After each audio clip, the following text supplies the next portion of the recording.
O programa de computador.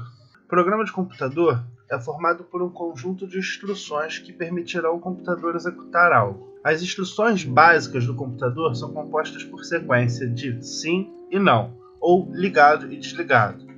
A sequência de ligado e desligado é chamada de sistema binário, que é um sistema de numeração formado por dois algoritmos, 0 off, 1 on. Esse sistema reconhece apenas duas possibilidades, sempre distintas e contrárias. Exemplo: tudo ou nada, ligado desligado, presença ausência, esquerdo direito, alto baixo, verdadeiro falso, aceso apagado, Bolsonaro ou Lula. Os ligados são codificados, ou seja, escritos em programação como 1, e os desligados não, como 0. Números e letras também são representados todos dessa maneira. 0000, por exemplo, é igual a 0. Agora 0001 é igual a 1. 0010 é igual a 2. 0011 é igual a 3. E assim por diante. Antigamente, na programação, os códigos pareciam algo como uma série de números 1 e 0.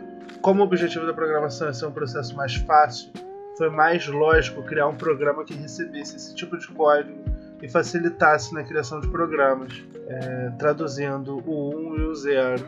Para resolver esse problema, eles criaram a linguagem Assembly, pois o código de computador precisava ficar parecido com algo que envolvia números e códigos além do 1 e do 0. O que, apesar de não ser totalmente legível, ainda era melhor do que o código 1 e 0. O programa que traduzia a linguagem Assembly para a linguagem máquina era chamado de Assembler. Surge então a ideia de criar um programa que traduziria palavras em inglês para a linguagem Assembly, para que pudesse escrever-se em inglês. E assim foram criadas as linguagens de alto nível. Os programadores podiam então codificar coisas como x é igual a 5 mais 8, ou string nome é igual Ivan da Rocha, o que tornou o código muito mais fácil de se ler e de se entender. Fortran, a primeira linguagem de alto nível. Esse programa permitia que o compilador traduzisse o código composto por palavras em inglês para a linguagem Assembly, que foi a primeira linguagem, para que fosse traduzida para a linguagem de máquina, e logo em seguida o computador entenderia e executaria aquele que seria sim e não.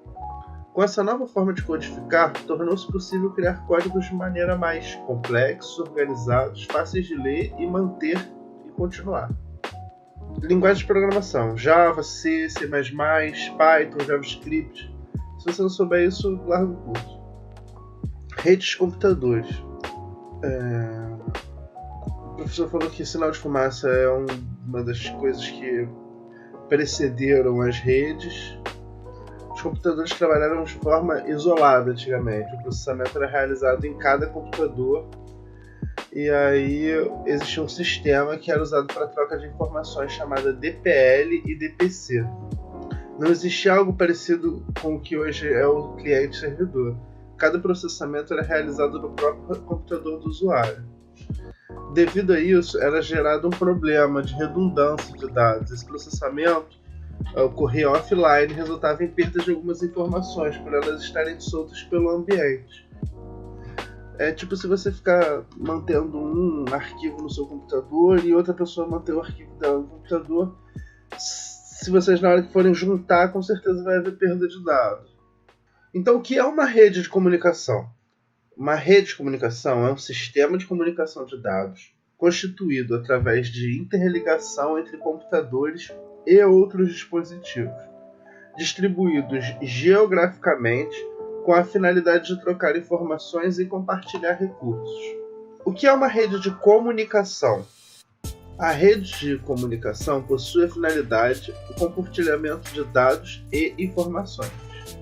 Para ver a comunicação, é necessário considerar 4 partes importantes: o receptor, o emissor, o sinal e a transmissão. O emissor é a parte que transmite a informação, ou seja, representa a origem da informação.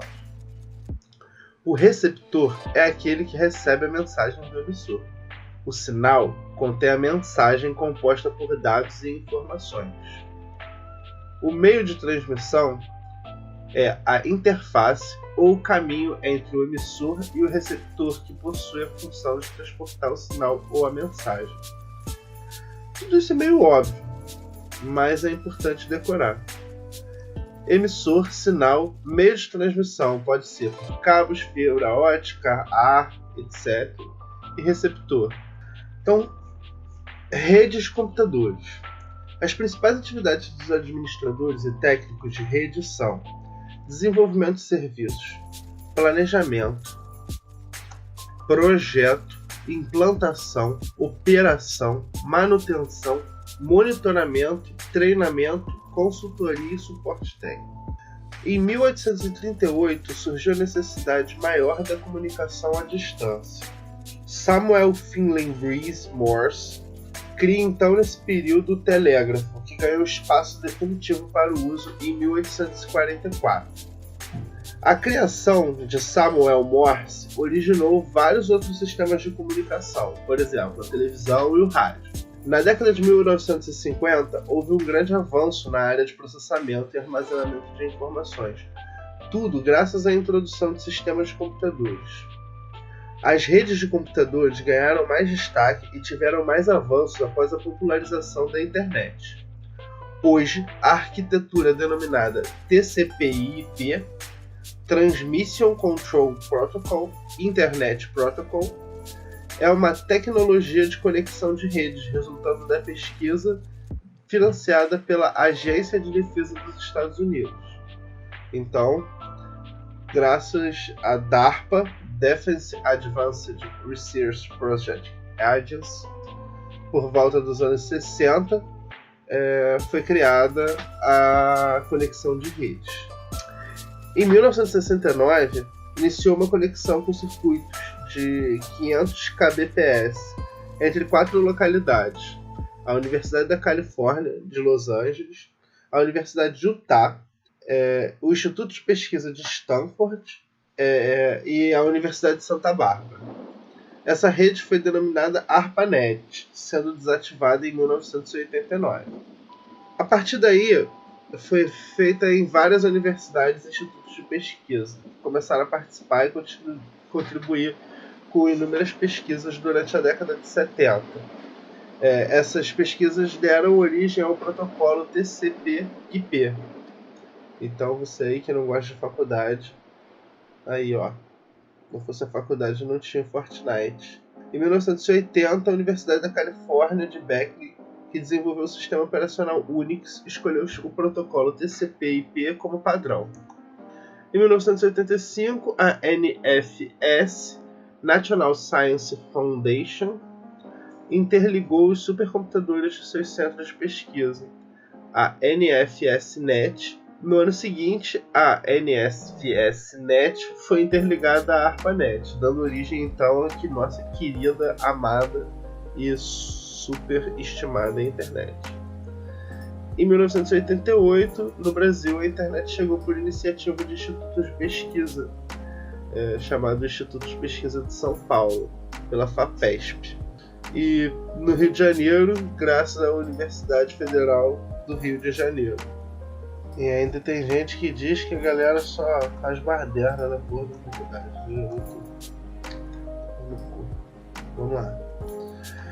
Então, existem 5 formas de você classificar uma rede segundo a sua extensão geográfica. A rede LAN, a WAN, a MAN, a CAN e a SAN. E é legal entender cada uma delas diferente. A rede local LAN, essa eu não preciso explicar para ninguém nesse grupo. Qualquer jogador de CS tá ligado, é básico. É uma rede de área local ou simplesmente rede local. É um grupo de dispositivos processadores interligados em uma rede em um mesmo ambiente colocalizado. Existe a rede de longa distância, a WAN. É uma rede de interligação de diversos sistemas de computadores ou redes locais, localizadas em regiões fisicamente distantes. Essa conexão costuma ser feita na nuvem. Existe a rede metropolitana, que é a MAN. é a rede MAN, Metropolitan Area Network, é uma rede dentro de uma determinada região, uma cidade onde os dados são armazenados em uma base comum. Exemplo, uma rede de farmácia que acontece numa mesma cidade, e aí eles trocam informações. Eles vão utilizar várias formas de conexão. Pode ser rede de cabo, nuvem, internet, enfim, é um conjunto de informação.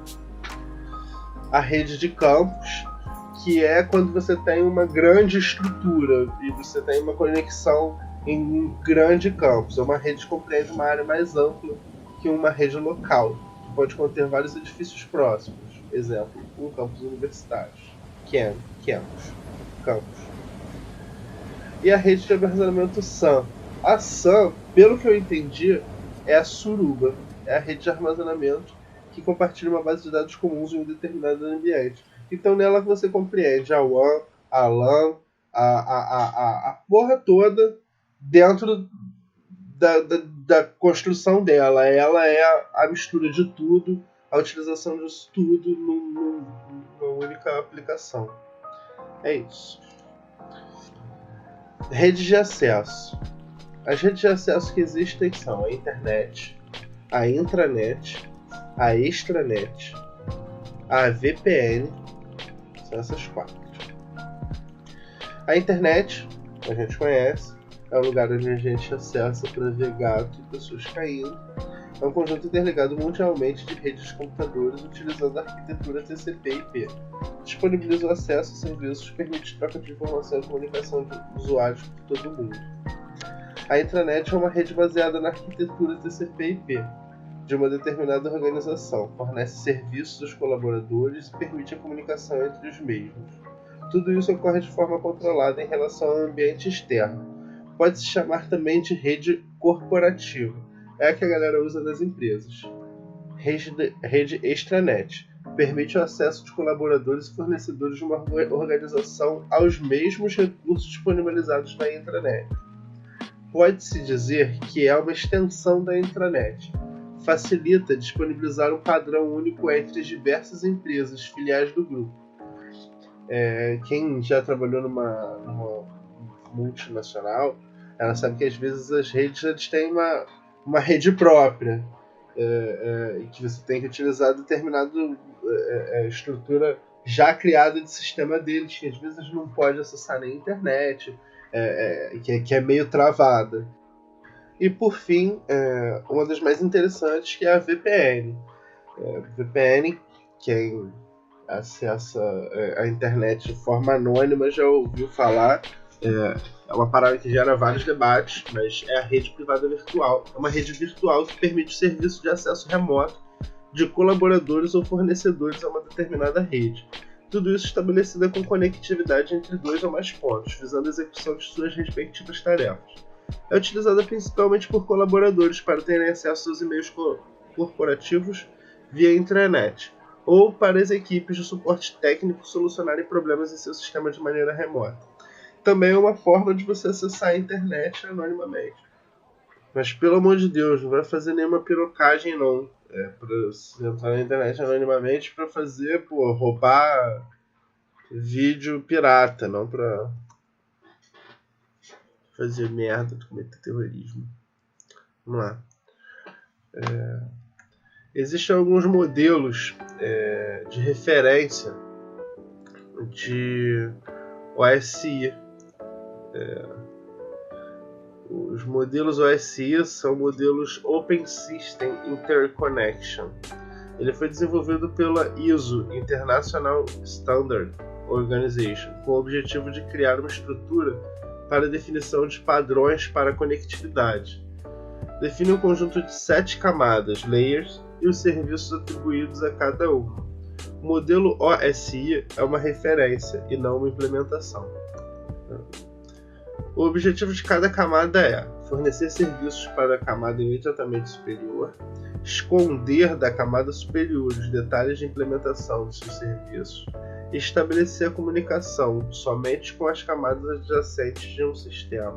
Os modelos de referência de OSI contam com aplicação, apresentação, sessão, transporte, rede, ligação de dados e física. A camada física. A camada física são as transmissões transparentes de sequência de bits pelo meio físico. Contém padrões mecânicos, funcionais, elétricos e procedimentos para acesso a esse meio físico. Especifica os meios de transmissão: satélites, radiotransmissão, par metálico, fibra ótica, e os tipos de conexão: ponto a ponto, full ou half duplex, serial ou paralela. Ele é representado pela forma elétrica e física do sistema. Inclui tudo, desde o tipo de cabo, o link, de frequência, a porra toda. Física, mano. Pelo amor de Deus. Enlace é um pouco mais complicado. A camada 2 é chamada de camada enlace. Ela esconde as características físicas do meio de transmissão, transforma os bits em quadros, frames, prevê meios de transmissões confiáveis entre dois sistemas adjacentes. As suas funções mais comuns são a delimitação de quadro, a detectação de erro, a sequencialização dos dados, o controle de fluxo de quadros. No mundo da rede, a maioria dos switches opera na camada 2. A camada de ligação de dados fornece transferência de dados de nó para nó, entre dois nós diretamente conectados, e também lida com a correção de erro da camada física. A terceira camada é a rede. Ela prevê o canal de comunicação independente do meio, transmite pacotes de dados através da rede. Os pacotes podem ser independentes, datagramas, ou percorrer uma conexão pré-estabelecida, via circuito virtual. A camada de rede é onde você encontrará a maioria das funcionalidades do roteador. Essa camada é responsável pelo encaminhamento de pacotes, incluindo o roteamento através de roteadores diferentes. A quarta camada é o transporte. Nessa camada temos o conceito de comunicação fim a fim. Possui mecanismos que fornecem uma comunicação confiável e transparente entre dois computadores, isso é, assegura que todos os pacotes cheguem corretamente ao destino e na ordem correta. Suas funções são controle de fluxo de segmento, correção de erros e multiplexação.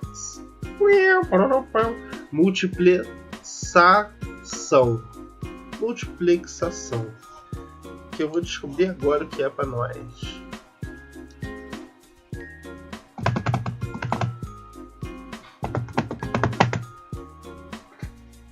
Obrigado. Na telecomunicação, a multiplexação ou multiplexagem é uma técnica que consiste na combinação de dois ou mais canais de informação por apenas um meio de transmissão, usando um dispositivo chamado multiplexador. É isso. É isso aí, meus nova-iorquinos. Vamos lá. A camada de transporte trata da coordenação da transferência de dados entre sistemas. Ele diz quais os dados vão ser enviados, a que taxa e para onde eles vão. A quinta camada é a seção. Possui a função de disponibilizar acessos remotos, estabelecendo serviços de segurança, verificando a identificação do usuário, sua senha de acesso e suas características, perfis. Atua como uma interface entre os usuários e as aplicações de destino. Pode fornecer sincronização entre as tarefas dos usuários. Quando dois dispositivos, computadores ou servidores, precisam se comunicar um com o outro, é necessário criar uma seção. A sexta camada é a apresentação. Ela é responsável pelas transformações adequadas dos dados antes do seu envio à camada de seção. Essas transformações podem ser referentes à compreensão de textos, criptografia, conversão de padrões terminais e arquivos para padrões de rede e vice-versa. Suas funções são formatação de dados, rotina de compressão, compatibilização de aplicações, sintaxe, que nada mais é do que ver se é compatível, e criptografia. Ela é a camada responsável por apresentar os dados para o aplicativo ou para a rede. O exemplo disso é a criptografia e descriptografia de dados para transmissão segura. A sétima e última camada é a aplicação. Ela é responsável pela interface com as aplicações dos computadores, o hosts. Entre as categorias de processos de aplicação, podemos citar o correio eletrônico, as transferências de arquivo, serviços de diretório, processamento de transações, terminal virtual, acesso a banco de dados e gerência de rede. Essa camada, a maioria dos usuários visualizam, é a camada mais próxima do usuário final. Os aplicativos que funcionam na Layer 7 são aqueles com os quais os usuários interagem diretamente. O navegador da web, o Google, o Firefox, Safari, ou outro aplicativo como o Skype, o Outlook, o Pitel da computação. A arquitetura TCP/IP ela conta com 4 camadas: a camada de aplicação, transporte, internet e acesso à rede. A camada de acesso à rede é a camada inferior da arquitetura TCP/IP. Ela tem as funcionalidades referentes à camada 1 e 2 do modelo OSI. Essa camada pode ser denominada, entre outras literaturas, como física, ou até mesmo ser dividida em 2 camadas, física e enlace, o que leva a arquitetura a possuir 5 camadas na prática. A segunda camada é a camada de internet, também conhecida como de rede ou Internetwork. É equivalente à camada 3 de rede do modelo OSI. Os protocolos IP e ICMP PIN estão presentes nessa camada. A terceira camada é a camada de transporte. A camada de transporte equivale à camada 4 do modelo OSI. Seus 2 principais protocolos são o TCP e o UDP. A quarta camada é a camada de aplicação. A camada superior é a chamada de camada de aplicação, equivalente às camadas 5, 6 e 7 do modelo OSI.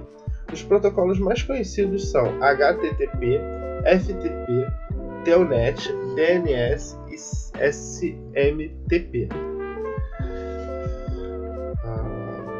Vamos falar agora sobre o protocolo?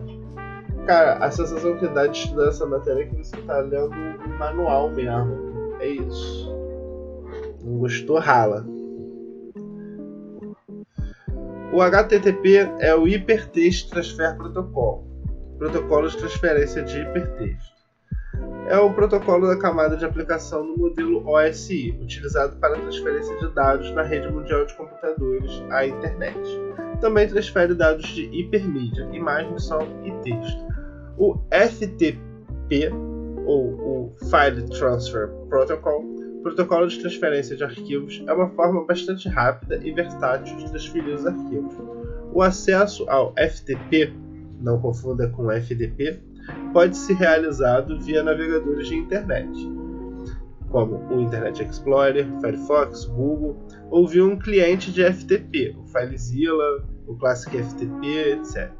Ou ainda diretamente pelo Explorer do Windows, por exemplo, acessando uma pasta qualquer e alterando o endereço da pasta para o seu arquivo de servidor FTP. Junto aos navegadores de internet, basta informar seus dados conforme o exemplo. FTP é igual a seu login mais sua senha, seu servidor. A porta padrão para a conexão via FTP é a 21. Geralmente basta manter o campo porta em branco que a conexão será realizada normalmente. Pelo que eu entendi, o FTP é meio que o seu e-mail. Eu estou falando merda. A Telnet trata-se de um protocolo de rede da internet ou redes locais para proporcionar uma facilidade de comunicação baseada em textos interativos bidirecional, usando uma conexão de terminal virtual. O DNS, Domain Name System, ou Sistema de Nomes de Domínio, são os responsáveis por localizar e traduzir para números IP os endereços dos sites que digitamos nos navegadores. Uma rede é composta por 3 grupos: computadores, infraestrutura e dispositivo de rede. A essa altura do campeonato você já deve saber o que é um computador, mas eles são equipamentos utilizados para processamento de dados na visão de rede, podem ser divididos como estações de trabalho ou clientes e servidores. devemos considerar que o conceito não é fixo, ou seja, em um determinado momento, para determinada aplicação, o computador é considerado como servidor, e para outra aplicação ele é considerado como cliente. Veremos mais detalhes quando abordamos o assunto sobre aplicação usando a arquitetura cliente-servidor. Os computadores eles têm o hardware, que a gente já estudou essa porra, que é formado por unidade de processamento, processador, unidade de armazenamento de memória, o hard disco, também conhecido como Winchester, o compact disco e os dispositivos de entrada e saída. Os computadores eles têm os softwares, que a gente já conhece, a gente pode chamar de sistema operacional e os aplicativos, o firmware, que é o programa instalado na memória de inicialização do computador, contendo as instruções básicas do computador. Ele é chamado de BIOS, Basic Input Output System. Nesse caso é ok, porque o computador a gente já conhece. E aí você tem a infraestrutura. A infraestrutura é o recurso básico para a utilização e interligação dos componentes de uma rede.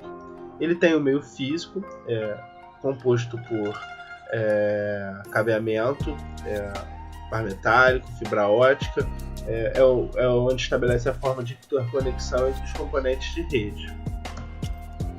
Você tem a alimentação, que pode ser por bateria, pilha, corrente elétrica, corrente alternada. Você tem a estrutura física de instalações. Para acomodar os computadores e os dispositivos de rede, devemos planejar e adequar o ambiente de acordo com as funções dos equipamentos. Devemos considerar o espaço físico que será ocupado, o mobiliário adequado, os racks, móveis, a temperatura da sala, o acesso físico aos equipamentos. E, por último, você tem os dispositivos de rede. Os dispositivos de rede estão classificados de acordo com a sua funcionalidade. Você tem o repetidor. Os repetidores são dispositivos usados para estender as redes locais, além dos limites especificados, para o meio físico utilizado nos segmentos.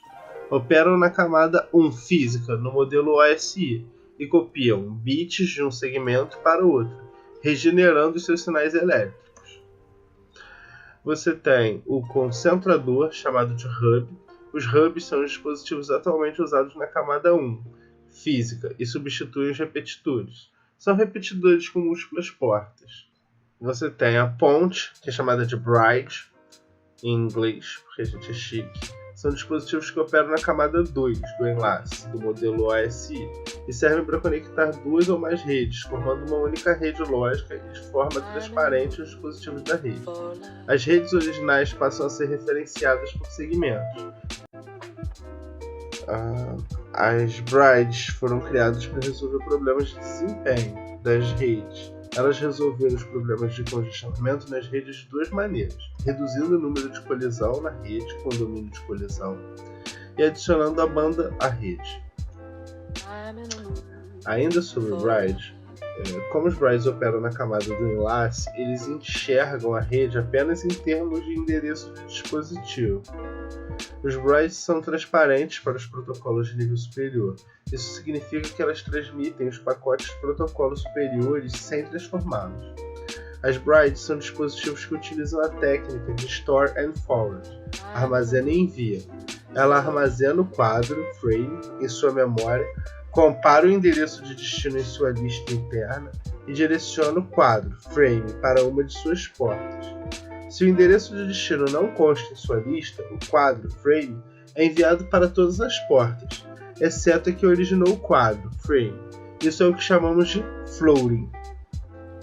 Comutador, o switch. Os switches também operam na camada 2 do enlace, do modelo OSI, e executam as mesmas funções da bridge, com algumas melhorias. Os switches possuem um número mais elevado de portas.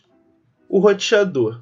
O roteador é o equipamento que opera na camada 3 da rede do modelo OSI e permite a conexão entre redes locais ou entre redes locais e de longa distância. Suas principais características são: filtram e encaminham pacotes, determinam rotas, segmentam pacotes, realizam a notificação à origem. Quanto à sua forma de operação, as rotas são determinadas a partir do endereço de rede de destino da sua consulta às tabelas de roteamento. Essas tabelas são atualizadas utilizando-se a informações de roteamento, que por meio de algoritmos de roteamento. Tais informações são transmitidas por meio de um protocolo de roteamento. Modem. Dispositivo eletrônico utilizado para a conversão entre sinais analógicos e digitais. A palavra tem como origem as funções de modulação e demodulação. São geralmente utilizados para estabelecer a conexão entre computadores e redes de acesso. Chegando no fim, essa última apresentação, ele fala sobre o switch, que são as entradas para o cabeamento. E aí ele fala das redes de computadores, mostra aqui alguns equipamentos, e vale a pena vocês abrirem o PPT de número 13 e 23 de maio, dar uma olhada. E aí ele apresenta os cabos CAT5E, CAT6, CAT6A, CAT7. E aí ele diz, o CAT5, categoria 5, é o mais lento entre as versões, consegue atingir taxas de transferência de até 100 Mbps, pelas especificações técnicas. Apesar disso, se colocado em distâncias curtas, o fio consegue transmitir dados em até 1000 Mbps. O cabo CAT5 suporta frequências de 100 MHz, e assim como os demais, pode ser usado em redes de no máximo 100 metros, embora apresente interferência quando a instalação chega perto desse limite. Esse modelo é difícil de ser encontrado no mercado, pois foi substituído pelo CAT5E. Então a gente não está estudando só tudo. Atualmente é vendido com comprimento de 305 metros por preço médio de R$ 170, cerca de 55 centavos por metro. A letra E ao lado do CAT5 vem do inglês Enchanted, que é aprimorado, Enhanced, sei lá. O cabo ganhou na versão atualizada novos padrões de certificação para causar menos interferência e perda de sinal. Por isso, um CAT5E consegue melhor desempenho em instalações próximas a 100 metros, permitindo quando comparado com o CAT5 tradicional. A velocidade do CAT5E passou a suportar o padrão gigabit. A frequência de 100 MHz foi mantida nas especificações técnicas, porém é bem comum que os fabricantes desenvolvam cabos que suportam faixas mais elevadas. Esse modelo é fácil de ser encontrado no mercado, pois possui também melhor custo-benefício. Atualmente ele é vendido com um comprimento de 305 metros, preço médio de R$ 280, cerca de 91 centavos por metro, quase R$1. O CAT6, categoria 6, possui uma taxa de transferência de dados da sua mudança principal em relação ao CAT5E. O modelo atinge velocidade de 10 gigabits por segundo, mas nesse limite o alcance cai de 100 metros para 55 metros. O CAT6 suporta frequências de até 250 MHz por padrão e apresenta ainda menos interferência do que o CAT5E. Atualmente ele é vendido com um comprimento de 305 metros, preço médio de R$500, cerca de R$1,63 por metro. O CAT6A foi criado para aumentar o alcance oferecido pelo CAT6 em redes de 10 GB. O CAT6A contorna o problema ocorrido na geração anterior. Ele consegue realizar transferências de 10 GB por segundo em instalações de até 100 metros. Sua principal diferença é que ele é mais grosso e menos flexível, devido ao separador posicionado entre as palhas de cabo, também é encontrado no CAT6. Esse separador elimina as interferências. O modelo duplica a frequência suportada por 500 MHz.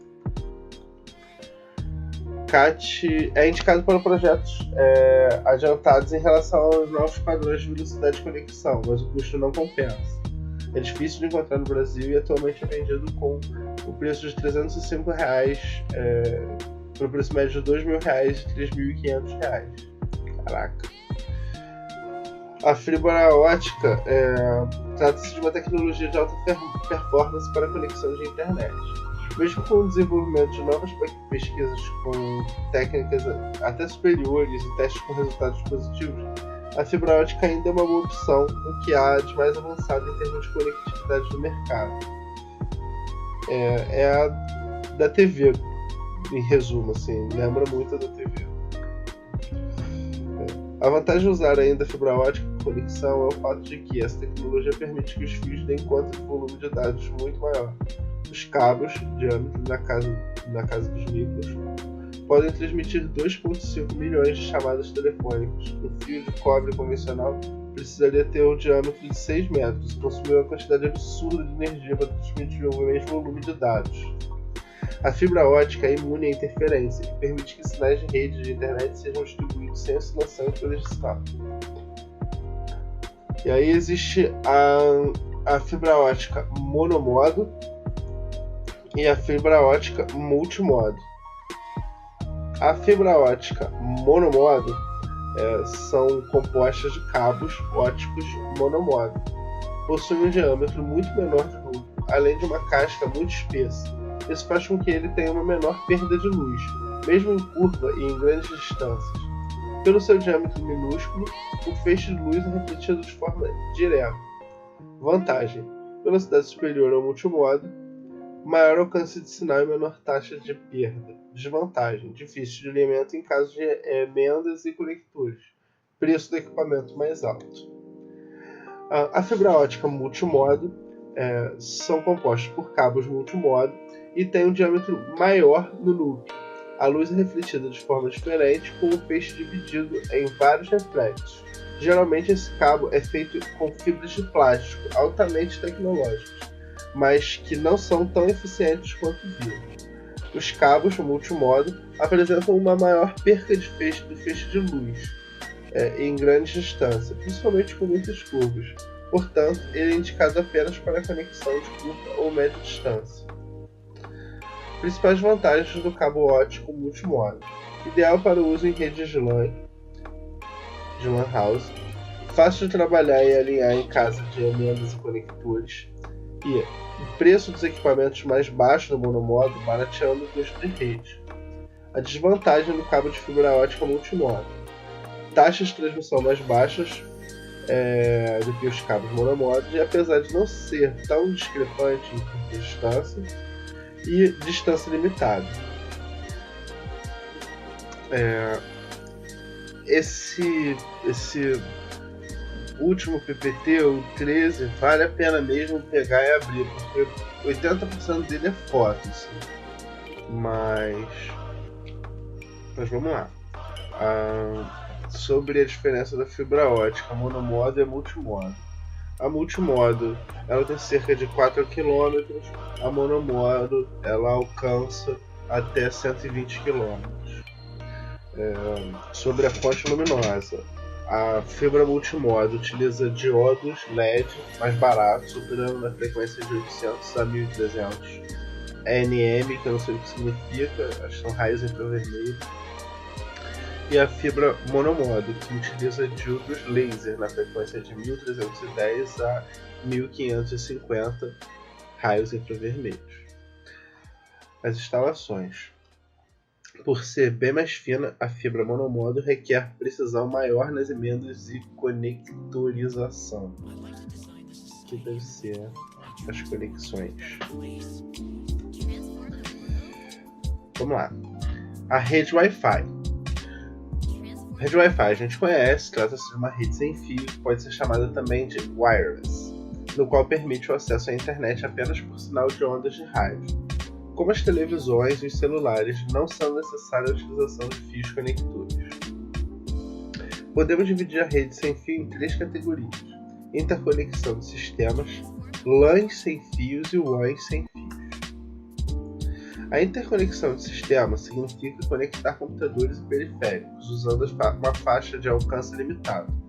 Normalmente, os computadores possuem conexão aos seus periféricos por meio de cabos. Uma tecnologia utilizada atualmente em computadores, celulares, fones de ouvido, etc., para estabelecer a comunicação entre os sistemas é o Bluetooth, por exemplo.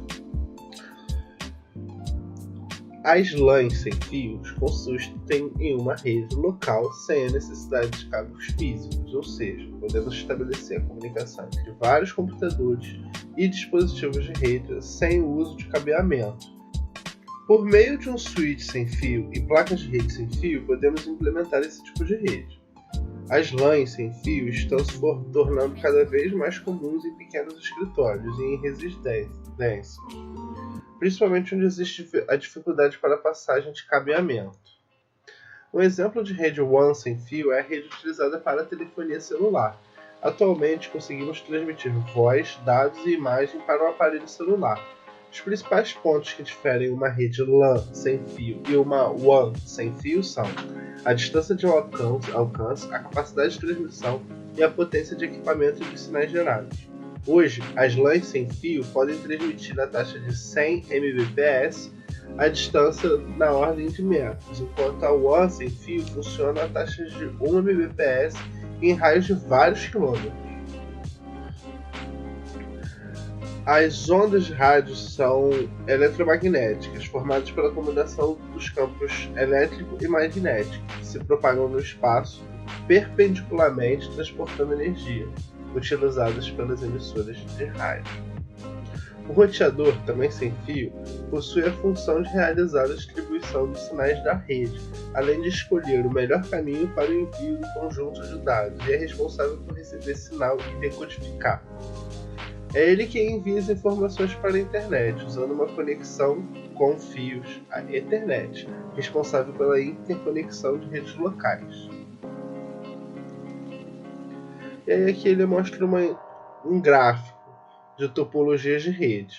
Aí ele apresenta aqui a anel, grid, topologia em anel. São 4 computadores conectados em um círculo. Aí ele apresenta a topologia de rede em barramento, que ele chama de bus.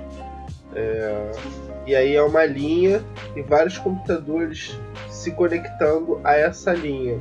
Não é circular, é uma linha central, e aí um computador se comunica nessa linha central e o outro computador também se comunica nessa mesma linha central. A estrela, star, basicamente é um switch, um distribuidor e vários computadores conectados a ele. A malha ou mesh, pelo que eu estou entendendo, são 4 computadores todos conectados entre si. A ponto, que é de um computador conectado a outro computador. A topologia em árvore, que é um computador se conecta a 2 computadores, cada computador oferece acesso a uma quantidade de computadores. Então o de cima oferece acesso a 2 computadores, enquanto o de baixo oferece a 5 computadores. E aí vai havendo uma distribuição como se fosse uma raiz de uma árvore. E é isso, galera.